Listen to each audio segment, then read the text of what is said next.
When I bought my new house, I thought the biggest challenge would be fixing the leaky roof or renovating the kitchen. What I didn't expect was to have a full-blown feud with the neighborhood's HOA president within my first 2 weeks.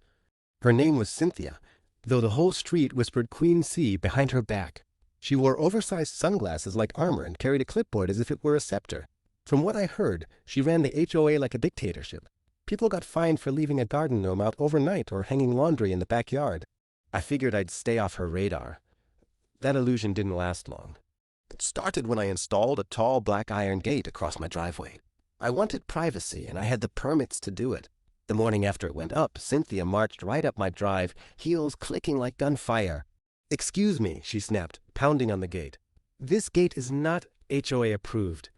I stepped outside, coffee in hand, and pressed the button to swing the gate closed between us. "Good morning to you, too. I already cleared it with the city. It's perfectly legal." Her mouth opened and closed like a goldfish. "The city doesn't matter. The HOA has the final say. You'll need to remove it immediately." I smiled politely. "No thanks." Then I shut the gate, right in her face. The look she gave me could have melted steel. An hour later, 2 police cruisers pulled up.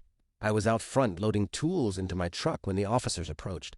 "Sir, we got a call about a homeowner threatening the HOA president," one officer said. Cynthia was on the sidewalk, waving her clipboard like it was Exhibit A in a trial. "That man verbally assaulted me and installed an unauthorized structure.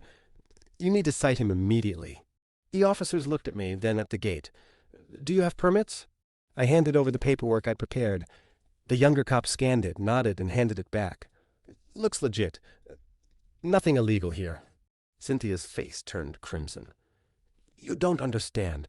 I run this neighborhood. He has to comply." The older officer sighed. "Ma'am, he hasn't broken any laws. Please stop using 911 as your personal HOA hotline." That should have been the end of it.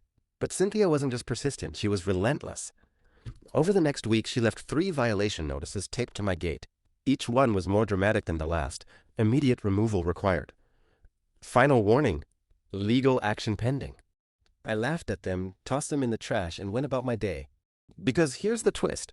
While Cynthia thought she was queen of the HOA, she had no idea that I had recently purchased the entire office complex the HOA leased for its operations. My real estate company had quietly acquired it as part of a bigger deal, and their lease renewal was coming due. So I waited. At the next HOA meeting, Cynthia tried to grandstand about community standards. I slipped in quietly, sat at the back, and listened as she ranted about my gate for 15 minutes straight. Finally, when she opened the floor for other business, I stood. "Hi, everyone," I said. "Name's David. I'm new here. Some of you might know me as the guy with the gate." A few chuckles rippled through the room. "But you should also know I'm your new landlord. I bought this office complex last month. Your lease is up next week." The room went silent. Cynthia blinked like she hadn't heard me right. "That's impossible." I pulled a folder from my briefcase and dropped it on the table. "Here's the deed and the lease agreements. Going forward, your rent will be doubling. If the HOA doesn't want to pay, you'll need to vacate these offices by the end of the month." Gasps filled the room. Cynthia's composure shattered. "You can't do this. I'm the president." I looked her dead in the eye. "And I'm the landlord." The fallout was swift. Members of the board turned on her instantly, furious that her petty vendettas had brought them to this point. Neighbors who'd been fined for years finally had leverage, and they weren't shy about voicing it.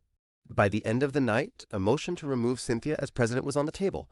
It passed by overwhelming majority. 2 weeks later, the HOA's office was empty. I leased the space to a local coffee shop, which ironically became the new neighborhood hangout. Residents loved it. As for me, I still have my gate. Every morning I sip my coffee while opening it with the press of a button. Sometimes I catch Cynthia driving by, glaring at me from behind the wheel of her SUV. And every time I raise my cup in a little toast, because she thought she could control me. But in the end, I controlled the ground beneath her feet.